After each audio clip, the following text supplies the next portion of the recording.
Good afternoon, everyone. Welcome to today's webinar on the power of AI in politics. I'm Sanjay Puri, and it's an honor to host this vital discussion, particularly as we reflect on the profound impact of AI, artificial intelligence, on the recent US presidential elections.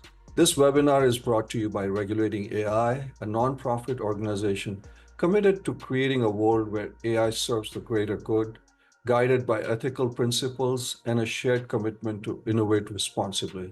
Our mission is to empower policymakers and stakeholders through education and awareness while fostering a global community dedicated to shaping responsible AI policies through platforms like this webinar, our podcasts, events, and other resources. We are truly privileged to have two distinguished speakers with us. We have David Levine, a recognized leader in election integrity and management, who has worked tirelessly to secure transparent and trustworthy elections, and Dr. Heather Ashby, an expert in national security, foreign policy, and the intersection of AI and democracy, with a keen focus on combating disinformation. This webinar aims to spark meaningful dialogue about the opportunities and challenges AI presents in shaping politics and democracy. We invite you, the listeners, the users, the participants, to engage actively by sharing your questions and reflections throughout this session. We will have each of our speakers provide their perspective for about 5 minutes each, and then I'll have a few questions for them, and then we'll open it up for all of you for your questions. Let us start with Dr. Heather Ashby. Heather, welcome to the webinar. Yes, thank you for having me. I'm really excited to see the questions that come in, as well as to learn from David and his perspective. And so I'll just kick off talking about some top level points and then some 5 buckets of what I've noticed and how AI was used in elections this year. And so what the audience may not know or may be aware of, that this was a global year of elections and the most elections in a given year since really you've had the internet develop and become have widespread use. Around 2017, you see more knowledge about AI and its hazards in terms of deep fakes. And so once ChatGPT became more widely available, then that opened the gateway to numerous actors, both in positive uses and negative uses of leveraging AI in elections and democratic processes. So a couple of the buckets that I have noticed in my own research about AI in elections is you have seen AI used in advertising in order to try to better tailor the ads that voters encounter. There's an example of Higher Ground Labs that did a focus group and informed people that this is an AI advertisement, but who knows what's going to result in the future of whether people will admit that they're engaging in AI advertising to the public. So that's a ethical consideration to consider. Another area which I note is deep fakes, and that's probably the most familiar area of thinking about AI, and that's deep fakes involving videos, text, images, and audio. And we've seen a couple examples in the US election campaign.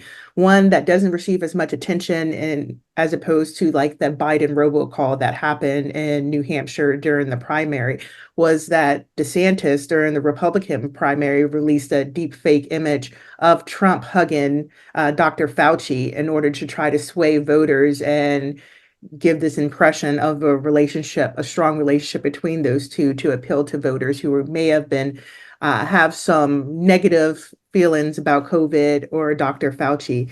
You could also see this not just taking place at the national level, but at state levels. There was a campaign in Indiana in which you saw deep fakes used. And then, of course, we know foreign actors, China, Russia in particular, use deep fakes. China in particular likes to use fake personas. So they just create people with AI serve as news anchors to report on the news with their fake news network. And so that's an example that China has employed in various election campaigns, particularly in Taiwan. The other aspect of AI use is synthetic media, and I sort of separate that out from deep fakes, even though the definition of it could blur. And when thinking about synthetic media, I'm thinking you may see something that's clearly generated AI, such as a meme, and there were numerous images of Trump, like Trump riding a cat, Trump hanging out with cats. And so I think we could dive more deeply, just research-wise, into the future of what is the significance of, on one hand, we say AI has this negative implication for deepfakes. On the other hand, it's used for quite an amusing way. And how does that impact people's perceptions of candidates? Not only in the US, that was that example of Trump, but also in the India election, you had Modi dancing in videos that people were creating by his supporters. And so that's going to open up consideration of the significance of that type of generated content by supporters or campaigns. The other aspect of AI use is in electoral processes. And so because the US is such a decentralized way of conducting our elections, we don't have a central election body at the national level that oversees all of elections. It's a patchwork across the entire country. And so states have these challenges to their voter rolls, which you may be familiar with, that go to court cases about who is valid to have votes or which votes should be counted. And so there's a tool that one organization was pitching that will help county governments, state governments sort of go through those voter registration lists and look for any anomalies. And so that's one particular use and potential use in the future. And lastly, it's just everyday aspect of a campaign, writing speeches, fundraising emails, robocalls, instead of a volunteer making all those calls to individuals, have an AI engage with a voter and make that call and outline the particular candidate's platform. And then just quickly on ethical considerations. So because of the US decentralized nature of our elections, it's really becoming the responsibility of state governments to pass laws regulating AI use in campaigns. And you have around 20 states ranging from Texas and Alabama to New York, Colorado. So it's not a red state, blue state situation of trying to figure out how to address AI in elections. And I think you're going to see this continually evolve as more people gain access to these tools, apply them, and try to influence or shape elections for a particular candidate. And so I'll close with that and look forward to any questions that come in. Oh, that's very helpful, Heather. You have kind of, given us a broad picture, from a targeted advertising to deep fakes to taking advantage of or using it from a voter roll standpoint, given the decentralized nature of our elections. And then obviously the ethical considerations that we need to look at given the way at least the US elections are, but also you pointed out that this is AI in elections. It's not just a US issue. You pointed out there is an example in India also where, probably the largest number of people went to elections. So I have a zillion questions for you, but before that, I have somebody who's chomping at the bit to kind of say his piece or whatever hold his piece. So we'll turn it over to David. Please, why don't you tell our audience your perspective on AI in politics? Sanjay, I appreciate you moderating the discussion, Knowledge AI having us, and the opportunity to be here with Heather. I think this is a wonderful forum, and I too am looking forward to the questions. I think Heather did a really good job sort of establishing a baseline and touching on a number of categories. As you touched on, Sanjay, right, my experience really is on the nuts and bolts of elections. I've observed elections in the US and across the world. I've administered elections in the United States. I've written about and analyzed them, right, for think tanks and other nonprofits. And I teach about these kinds of issues as an adjunct professor at elections at George Mason University. And so, I think mine is going to be a little more, Mark's are going to focus a little more and centered a little more around sort of the conduct of elections. And I think, it's worth noting, right, that as artificial intelligence capabilities have become more widely adopted, right, I've really focused on how election officials look at how these capabilities could impact the security and the integrity of election infrastructure. Heather began touching on what that means. I'll just expound a little further. That can include things like voter registration systems, which indicate whether you're eligible to vote. Voting machines, right, which are the technologies you might use to cast a ballot, or perhaps an election night reporting system that reports out, right, unofficial results on election night in the US or perhaps in other countries. It's worth noting, and something that has been really touched on with Regulating AI and in your podcast, that AI capabilities on the one hand can present opportunities, right, for increased productivity. And in the case of elections, can potentially enhance both election security and election administration. But these capabilities can also carry the increased risk for greater harm. As malicious actors, and Heather touched on a couple of them, I think I heard at least Russia and China mentioned. I might foot stomp and add Iran there. Foreign state actors and cyber criminals could leverage some of these same capabilities for nefarious purposes. I spent a lot of time in this 2024 cycle, focusing in particular, though not exclusively, on generative AI capabilities, which would not only introduce potentially new risks, but could amplify existing risks to election infrastructure. And frankly, election officials had the power, in many cases, were able, regardless of who you voted for, to mitigate these risks heading into 2024. And many of those mitigations are the same security practices that experts have talked about, recommended taking for years, right? Things we talk about like multi-factor authentication, for example. And so, and being able to do, certain kinds of red team testing and training around phishing. And so I spent a lot of time looking at, generative AI. And as of course, folks know, it's a type of software that uses statistical models. It can generalize the patterns and structures of existing data to reorganize existing data or create new content. And, that can run the gamut, writing computer code, authoring new text, to developing synthetic media, such as some of the stuff Heather talked about, right? And just to give you a sense of some examples of how malicious actors use generative AI capabilities, we'll just touch on a few really quick. In the video context, we know that a foreign nation state actor, used text-to-video software to generate fake videos of real news anchors, reporting on fake stories to spread disinformation and part of an influence operation. When we think about images, we know that foreign nation state actors use text-to-image generators to create false and misleading images to try and alter public perception of facts during a crisis. When we think about audio, we hear about cyber criminals, and there were cyber criminals that tried to use AI-generated audio to impersonate employees and gain access to sensitive information or convince others to take specific actions.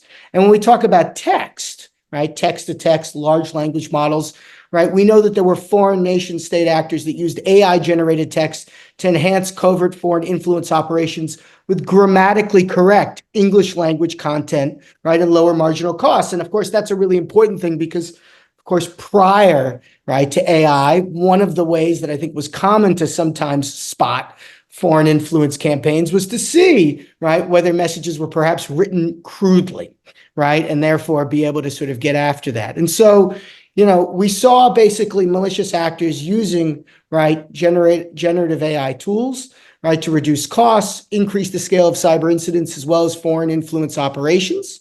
But I want to be clear that I not only looked at obviously the information piece of this, but the cyber side too, I was looking to see whether malicious actors could use generative AI to create strains of malware that might be able to evade cybersecurity defenses, I tried to look at, and I know folks were looking at, for example, how you could use this to be able to have more effective distributed denial of service attacks, which of course, as folks here know, can take down websites, including election-related websites, by flooding them with a huge amount of data. And so, this is, I think, gives you some idea of how malicious actors used AI and generative AI to do phishing, social engineering techniques, and generating, lifelike audio and creating fake images to not only perhaps try and interfere, in our election infrastructure, but frankly, to try and influence the minds, of America's voters, to try and cast doubt more broadly. And so I'll leave it there. There's obviously more to get into, but, I wanted to, leave it there and talk a little bit about that piece of it on my end.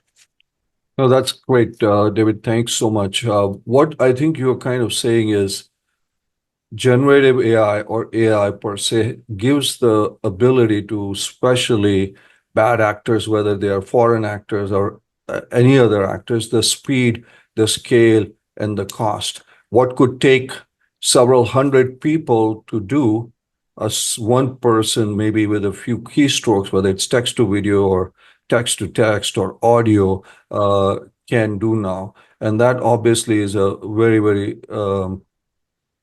important and somewhat scary thing to do. So, but thanks for setting the stage for that.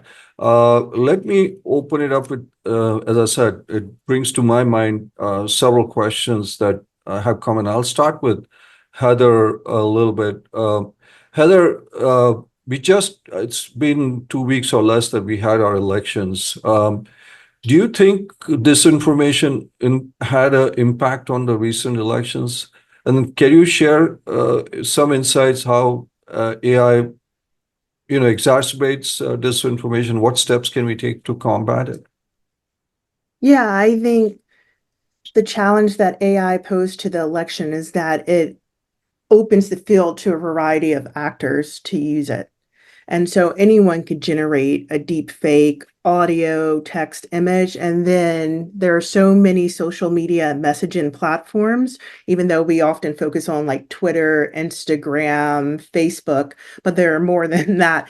And so someone could generate this, whatever they want, to maliciously attack a candidate, their position, and then you leverage social media, and then harder to trace WhatsApp, Telegram, to send it in closed groups and distribute it. And so I think that is one of the biggest threats. And so we saw deep fake circulating about Trump. Some of it was trying to enhance Trump, have a positive image, such as Trump sitting with African Americans, showing the support for him. Or you have malicious deepfake of Vice President Harris that was circulating. And so I think as we continue to gather data on what shaped people's voting behavior, we'll get a better sense of how much disinformation impacted the US election. I think sometimes it's challenging to understand the extent of disinformation's impact without drilling down on specific communities, understanding how people receive their information, how they share the information.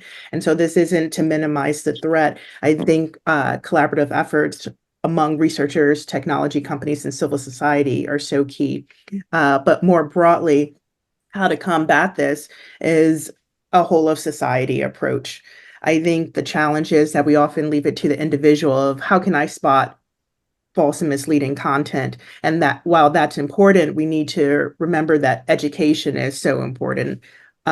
One of the things that I am starting to conduct research on is looking at literacy rates. And so while the US has a high literacy rate, we need to consider the level of literacy when the average American has the literacy of a seventh or eighth grader. Is that the right level of literacy to have understanding about disinformation and how to combat it? The other is making sure that we're supporting local news, independent media, not just the big publications, which are also key. So people have a variety of sources to receive truthful and factual information, especially from individuals trained in how to gather information, how to conduct investigations, how to verify the evidence that they're using to make their arguments. And then other is nonpartisan civil society organizations that are spotting mis and disinformation, sharing that with the public, providing toolkits. And maybe David, want to jump into some of your experience of working for organizations that are providing these services to the general public, to state governments, local governments, to make sure that they're aware of how to spot this, how to address it. And then lastly, because it's a sensitive issue within the federal government in the US, that doesn't mean there aren't ways of tackling it. And I think one of the key agencies in the US government that could play such a crucial role is the Cybersecurity and Infrastructure Security Agency, which did this in the run-up to 2020 election, but they're frequently engaged with state and local governments about election security, election integrity, providing information information to the public. So providing them with resources to give grants out to local and state governments would be so important in shoring up their information systems, as well as the cyber threats come in, especially from foreign malign actors. David, did you want to add something? I mean, she made some very important points that I took. One of the things you said, and I've heard this several times since our election, is, and this really goes to the big question that everybody is talking about, that mainstream media is kind of not having the clout that it used to. And people are saying we need local media. Now, obviously, we're talking about AI stuff. But if mainstream media is dying, it's going to be hard to keep local media propped up. But I think what you're talking about is education, I think, is very important. The question I have is, does AI have a role in combating disinformation also? I mean, AI is used to produce disinformation, deep fakes and others. Does AI have a role, and this is really for both of you, in combating disinformation or deep fakes? Yeah, no, Sanjay, I think that's a really good question, and I think it needs to have a role. I think we're at an interesting point in time. I mean, I think this was something sort of Heather touched at, right? ChatGPT sort of comes on the scene a little after 2022, and as a former election official myself, I know that election officials are risk adverse. And I know that, we very quickly moved into the 2024 campaign. We, of course, have some of the longest electoral campaigns of any sort of democracy in the world. And the result was there wasn't necessarily a whole lot of time to focus on sort of the positive side of the ledger, potentially with regards to AI. It was more focused on how are we going to deal with, right, the potential sort of negative pieces. And so, I think this is, I think it's really important. I mean, I think that one of the things that I think is going to be, really important as we think about here is that, Heather began touching on this. We have to be able to train people, election officials, their partners, and others from society to be able to tell the difference, right, from fact and fiction. We need to be able to, some of the technical tools that began to get some play in the 2024 election cycle, I suspect we're going to see more of, right? Whether we're talking about, and again, they're not perfect, but I think we'll see more of them because they bring attributes to the table. Think about things like watermarking, right? Think about things like red team testing to, again, right, think how to use AI safely, and of course, to try and make sure that when the trusted sources of election information, election officials are putting forth information, people can tell it apart and see that it's legitimate as opposed to other information that they see. I think independent journalism is a piece of this, but I also think it's going to be important to refine the tools that we have, right? Many of which use AI, such as pattern recognition software to identify, right, AI generated video manipulation. And I think it's going to be, important that we're going to be having to engage, to use sort of Heather's phrase, in a whole of society effort to begin to educate populations about the capabilities of AI and to do it in a holistic kind of way. Not just, of course, kids in schools, but hopefully, perhaps adults, right, where they are, because obviously many of them have already finished up, right? And maybe, even though our country is certainly different than them, we could take a page, right, from some of the efforts we've seen, for example, in certain Scandinavia countries, Finland, Sweden come to mind, or perhaps, right, a country like Taiwan, which is very much engaging in some whole of society efforts in terms of how they're thinking about dealing with these issues vis-a-vis China. And so, I think that AI can be harnessed as part of the education response and disinformation, and needs to be part of it because, frankly, the scale, right, the scale is so big and broad, right, that you won't be able to keep up if you're not going to try and utilize it. But figuring out how to utilize it in a safe way, in a complementary kind of way, right, where we have proper safeguards, I think will be sort of the key. Well, that's helpful to know that AI can be used, to combat some of these things. So I'm going to take a question, Heather, for you from the audience. It says bots have proliferated on social media, shaping political discourse. What role can AI play in identifying and countering these bots? Yeah, I think it's going to be challenging. I imagine, and say this with confidence, that social media companies, the big social media companies, know how to identify this and spot the bots, inauthentic behavior and authentic accounts. This was something when, I'm not sure if people remember, when Elon Musk was trying to buy Twitter, and he was saying, how many accounts are bots? Are these real people on this app? And so that was a conversation that goes back years. And I think what the challenge is, the technology companies have the capabilities, but whether civil society and other organizations, academic institutions, are able to leverage those tools in order to scan these social media platforms for bots and inauthentic behavior. For me, I just noticed them because when you look at an image of someone who may be following you, you read their profile, you may Google them to see whether they actually exist. And so that's just one individual's effort, but that doesn't tackle the whole Twitterverse, Instagram, Facebook, or other platforms. And so I think it's stronger partnerships or rather stronger engagement between civil society, research organizations, and technology companies sharing data and information, which has proved challenging in the past couple of years of getting access to data from those companies in order to study how many bots are on the internet. You have independent researchers and media such as 404 Media who are going on Facebook and spotting all this AI generated content. And I think it's going to be challenging as we move forward if this isn't tackled and know the extent of it to address it. And so that's not a direct answer in terms of how we can identify and counter the bots. I think that's going to evolve over time.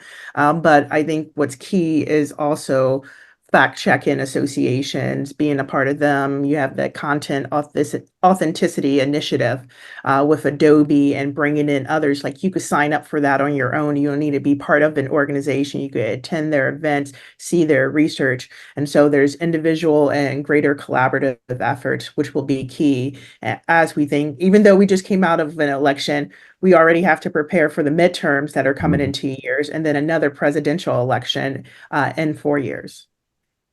No, I think, sorry, go ahead, David. No, I mean, I think Heather raises a series of good points. And I think, I mean, what I think is important about this, I mean, one is that we're already, right, the window to get something done, I think is narrow because of the point about campaigning. And I think Heather also touches on this point about the access to data. And it will be interesting to see, right, whether legislative efforts like the Platform Accountability and Transparency Act, right, a bipartisan effort, right, what kind of reception they perhaps get in a new Congress. I mean, if you don't have the data access from the platforms and the AI companies, right, your ability to analyze the impacts of those platforms and AI at scale, right, is difficult to do. And that, as you know, right, Sanjay, for having done this, I mean, it's a critical starting point for the regulatory conversations, right? And so without that data, right, you're in a really tough spot, and it will be interesting to sort of see, you know, particularly as we get into the new administration and new Congress, right? What the appetite exists there. Obviously, you know, people are trying to read the tea leaves, looking at appointments that are coming, you know, for the president-elect and his team. But I think, you know, will give us a real sense of whether there's something that we're going to see here that perhaps can enable us to get a, you know, for that greater collaboration. The other thing that's worth noting, and I think is the collaboration piece is really important, but I think it's worth foot stomping on, you know, what kind of role CISA may play, right? I think that you know, part of this was how well companies, civil society could interact. This was something that, frankly, CISA looked like it stepped back from a little bit for this sort of upcoming election. And you know, it's worth noting that action came on the heels of litigation that at one point raised real questions about the ability of the federal government to be collaborating, right? And to be even providing information that could inform content moderation. What that means going forward, I think, remains a big question mark. So I think both of yours making a point that collaboration between tech companies, civil society, the government, I think is important. And they're opening up that data, which I'm not sure if they're going to do, is going to be very important. David, being a political junkie, I need to ask you this question. Polls, exit polls, this polls, that poll, they didn't turn out to be very accurate. So the question I have for you is, can AI improve the accuracy of polling and predictions? And, you know, what risks might AI pose in terms of influencing voter behavior based on predictive data? Because some people might say, hey, it's in the bag. Why should I bother voting? Or, mine is not a battleground state. I mean, sometimes, I wonder, we say it's the civic right of people to vote, but, the elections are focused on 6, 7 states, etc. But I don't want to get into that issue. The question is, polling historically for the past 3 elections has been bad. Can AI help in that? Well, what I would say, because admittedly, Sanjay, this isn't, I would say, sort of central in my sort of expertise, but I think one of the things that a couple of things that have been mentioned. One, of course, is that I think if we've learned anything over these past sort of few cycles, is you can't take polling to the bank as a starter. And I think that notwithstanding the promise that AI may have, I think AI, for example, can be a really helpful tool in looking through ballot language and perhaps synthesizing information so that you can make a plan for how to vote. But I wouldn't rely on that solely in order to be able to do that, right? And so, there continue to be modifications and increases, and there are things that AI can do in terms of organizing and synthesizing information and perhaps taking things from a college level and being able to bring it down. But, I think that this election and the 2020 election and others have indicated is that if you ultimately want to have the biggest impact in your democracy, you need to participate. You may want to use AI to try and help inform what you're going to do. But, if you want to make sure that the election is democratic, right, go vote, be a poll worker, maybe observe the process. So participate and Yeah, I not just worry wanna about. Yeah, go ahead, Heather, jump please. in on that in terms of Poland and just some of the commentary that's come out after the election is how difficult it is to reach voters because they are receiving their information for such a variety of sources and dependent on some of the surveys that have been conducted. Americans either read the news every day or they're reading the news less. Some of the Google searches you think around the election, is Joe Biden still running? Or can I change my vote? And so thinking about Poland is how do you reach those people who are conducting these Google searches? Maybe they have, but may not have awareness about what's taking place around the election. And I think that's not only a challenge from pollsters, it's a challenge for campaigns. I think with Vice President Harris, there was a lot of coverage of people creating TikTok videos of her, and that showed the enthusiasm, but that didn't necessarily translate into a lot of people vote or her winning the election. And so it's this dispersed information environment that's proven challenging for campaigns, for news organizations, and for pollsters of trying to gather enough information to publish it for the public about where candidates stand and so forth. I should just add, in addition to that dispersed media environment, which many have sort of, analogized to almost shards of glass, I mean, there's also this piece too about the data, right, that goes into these sets and how quickly it's going to get updated, right? There were times where people were using sort of bots to sort of figure out who to potentially vote for, right? And they were still getting President Biden, right, at a time when he was no longer one of the choices. And so, yes, there are lags on polling, right? But I think there's questions again about when you're doing it, right, how you would make sure, right, that it was as accurate, obviously, as it could be.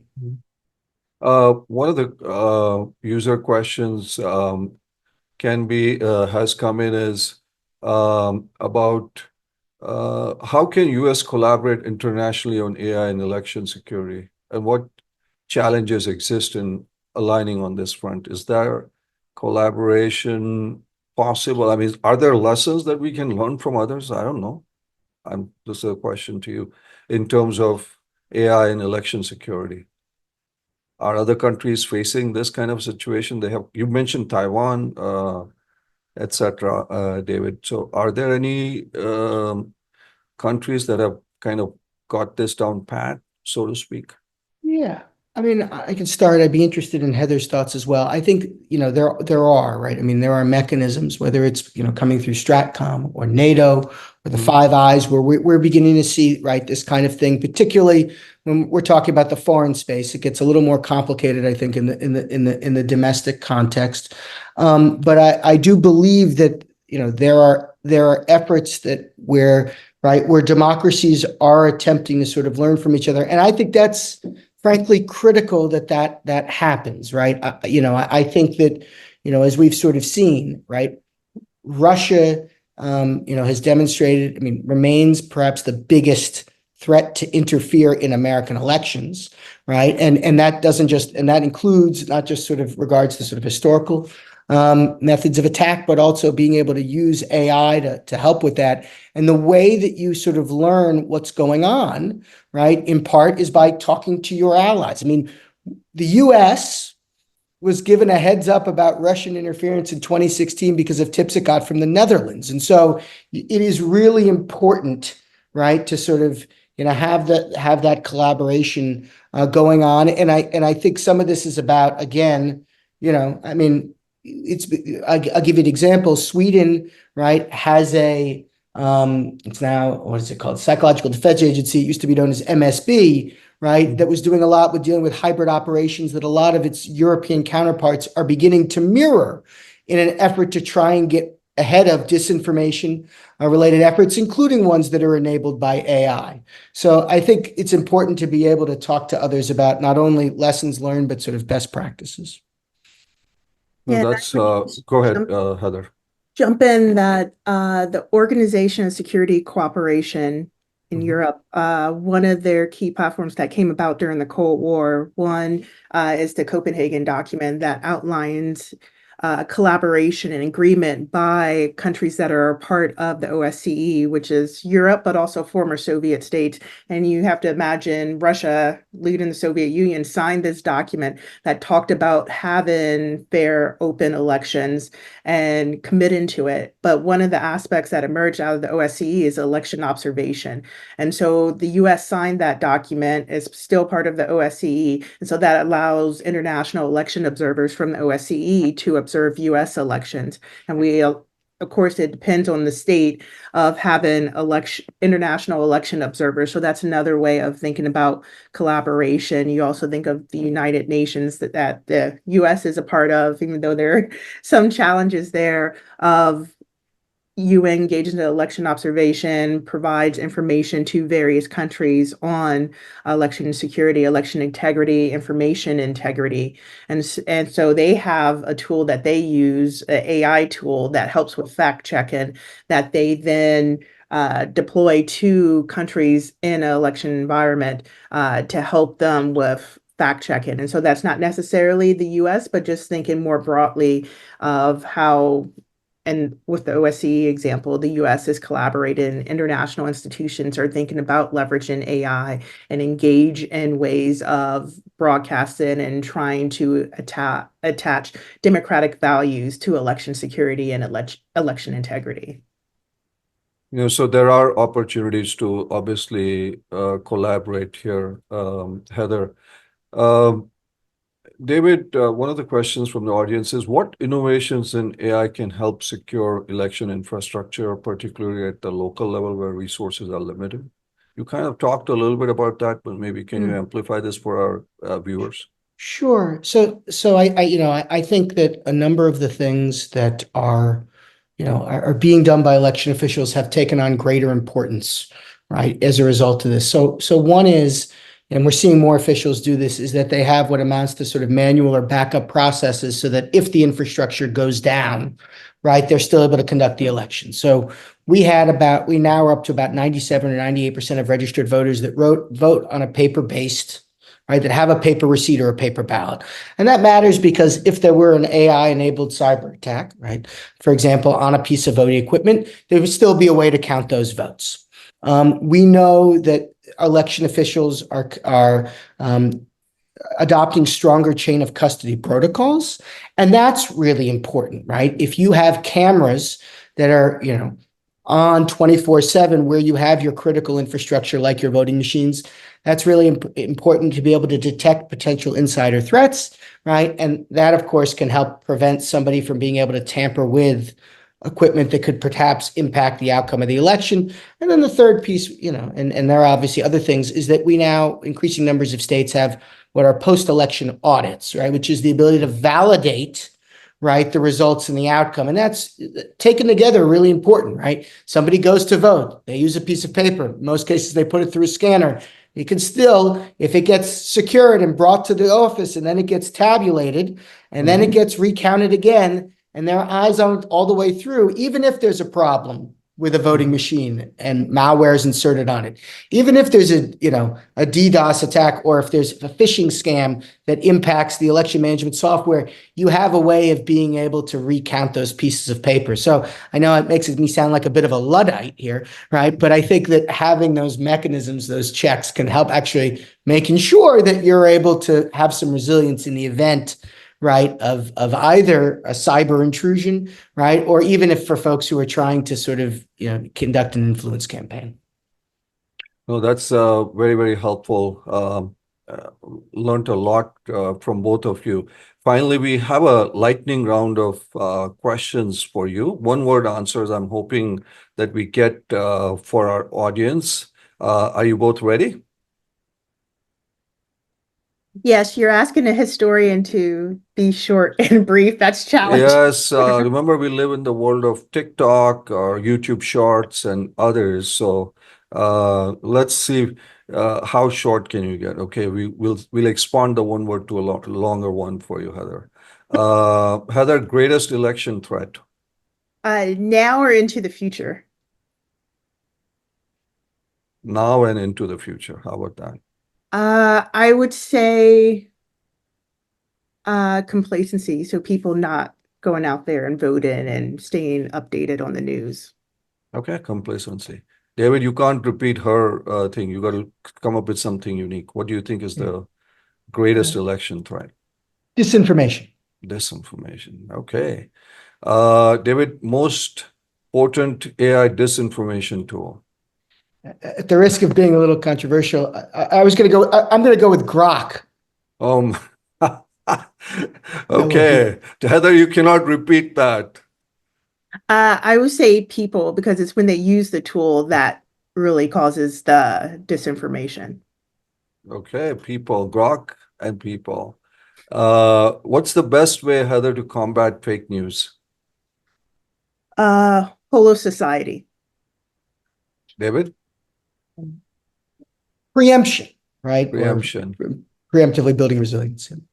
Okay, David, single word summary of 2024 elections. Legitimate. Heather? Yeah, I was going to say secure. Cool. I guess last one. Heather, most concerning foreign influence. China. You can say, you are allowed to say the same one if you want to, David. I appreciate that. In the context of an election. Yes, right, no, it's all about elections. Okay, well, if it's not just, if it was broad, I would say China. But if this is about elections. If it's just election, right, then I would say Russia. Okay. China and Russia. Wow. Well, as we conclude today's discussion, I really want to thank our speakers, Heather and David, for their profound insights and thought-provoking perspectives, on the power of AI in politics. Their expertise has illuminated both the promise and the perils of integrating AI into the democratic processes. But AI is here. There's no going back. We stand at crossroads where technology's influence on politics can either enhance our democratic ideals or can undermine them. So it's up to the policymakers, technologists, and society, as both of them have pointed out as a whole, and to the people to navigate this complex landscape responsibly. And thank you to everyone in our audience for your active participation and insightful questions. This conversation doesn't end here. Let's continue exploring solutions, frameworks to ensure that AI remains a tool for strengthening democracy than eroding it. And we look forward to seeing you at our future events. Stay engaged, stay informed, and thank you for joining us. Heather, David, thank you so much. This was very, very helpful. I learned quite a bit from both of you and would love to have you back because, as both of you said, we have elections pretty frequently. In Virginia, it will be in a year. Congressional will be in 2 years, and then presidential will be in 4 years. And it seems far away, but time flies. So thank you both so much. All right. Thank you for having me. I really appreciate it. Likewise. Thank you, This was David. great. Thank you.